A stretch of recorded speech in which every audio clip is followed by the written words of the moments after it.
Android 13 One UI 5.0 is here for your Galaxy S21 Ultra, so I figured it'd be a good idea to go through some of the new features that you get with it and also talk about how it's running, and we'll get to battery life a little bit later on. It's important because now is going to be the month when you decide whether you're going to upgrade to the S23 Ultra and take advantage of we're expecting relatively attractive trade-in offers that you'll most likely get for your S21 Ultra, so if that's something that's enticing to you. But let's see how it's running, if it'll be worth it, if you're still going to be able to get another 2 years of support, I think at least, out of this guy, and you're going to get that flagship performance because we're still not getting close to touching max use or workload for the Snapdragon 888 even that powers this guy here, so you should still be in good shape. Plus, I love this design. Can't go wrong with it. One of the best designs in years. I love the refresh, the jump from the S20 Ultra to the S21 Ultra, and just this really sleek, and they had frosted silver design. So let's talk about what's changed. Couple different things from the top. We'll start with the lock screen, where you can now go ahead and hold down your thumb, hold down the lock screen. We'll go ahead and do it without moving anything.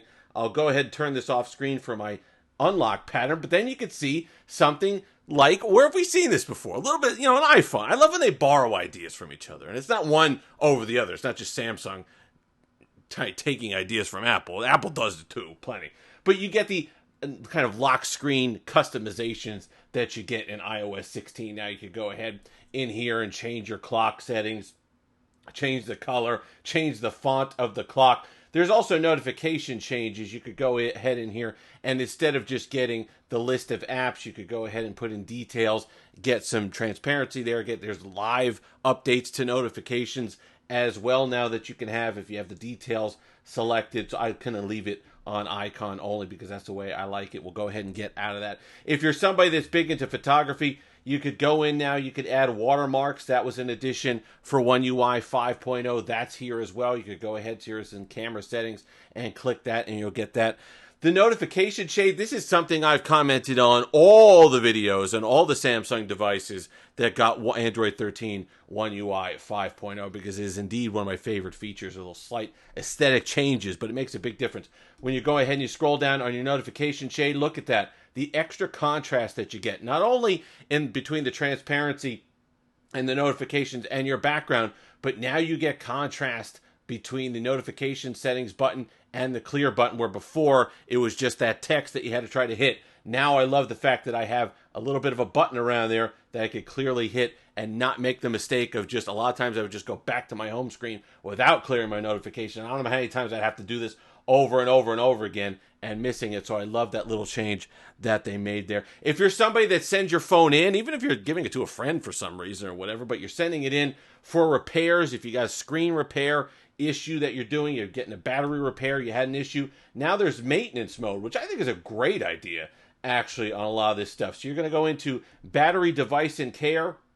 All the way down at the bottom is maintenance mode. So you can turn that on. Basically, it locks all your personal stuff. It'll give the person who's working on your phone access to the base apps that were installed, but it keeps your data, it keeps your pictures, messages, accounts. You can see here everything kind of safely away in its own little space, and you could just have the pre-installed stuff for people to work on if you're getting that display. I like that a lot. I hate the idea. I've always hated the idea, even when sending in my old iPhones, of having to wipe the whole thing. You back up, you wipe it, you get it back, you have to do the clean install. I know it doesn't take very long, and with the backups now, they make it pretty easy, especially if you have a Samsung account. You could just kind of have all your apps and your backgrounds and everything the way you want it. But to just be able to do that, have this where you could turn it on, send it in, get it back, re-enter your password, and be back where you left off, I think is pretty cool. There's the further material use stuff that you get from Google that's integrated here as well with One UI 5.0. You go ahead, you hold down the home screen, and you can go into wallpapers and styles, and you get the customization or the adaptive customization, whatever they call it. When you change your background, it'll go ahead. This is a color palette that's selected based on the background image that I have here. And you have the enhanced colors as well. I think it was only 4 palettes that you could choose from previously, but now it's a full 12. I don't know if the Pixel device has 16, but more than enough that it can come up with based on your background image that you could select and get something representative that matches your wallpaper image that could carry through the entire UI. You can see at the top here, this is kind of a brownish one that I have here that matches jean sweater, and then you can see there in the icons it reflects that. So that's nice to have that. I personally like the way OneUI does it. I hate the way Material U does it. It just looks, those big buttons that Material U has, the fact that you have multiple clicks to get into certain things that should just be regular toggles. I love how clean OneUI is. Animations are smooth, running well, so overall a good upgrade. Smart widgets, now instead of just having to pair them by size or kind of getting similarly sized ones or doing smart widgets, now you just create your stack, right? So I don't know why you'd want to stack on top of this, the Google search bar, but we'll just demonstrate since it's a widget. Go ahead and hold down, then you go ahead and get create stack. So you could go in there and add your different apps and different widgets that you want there. No issues. So you can have a stack instead of that smart widget thing where you're picking sizes and fiddling around. And it's multiple different steps. Now it's one step. You go ahead, you hold it down, hit it, create stack, and you're good to go. Battery life is the downside here. It was always the downside of this device. The Snapdragon, this is why, when I still get comments on people, with people saying that their Pixel 7 Pro heats up and that no other device did that. Well, then you didn't own a device with a Snapdragon 888 in it, because I can promise you other devices heat up. This still has that issue. It gets hot. If you do a lot of stuff on it, if you're downloading a lot of apps, if you're updating a lot of apps on it, it'll get hot. That's just the way it works. And because of that, battery efficiency suffers. It wasn't a great battery beast to begin with. 4.5, 5 hours of screen on time. For a while there, it was doing a little bit better than my S22 Ultra. For me, I don't know if that's the adaptive kicking in again or whatever it happens to be, but the battery life has regressed to the point where it's equal, if not a little bit worse, than my S22 Ultra now. And that's already, and you might say 4.5, 5 hours, why do you need more screen on time than that?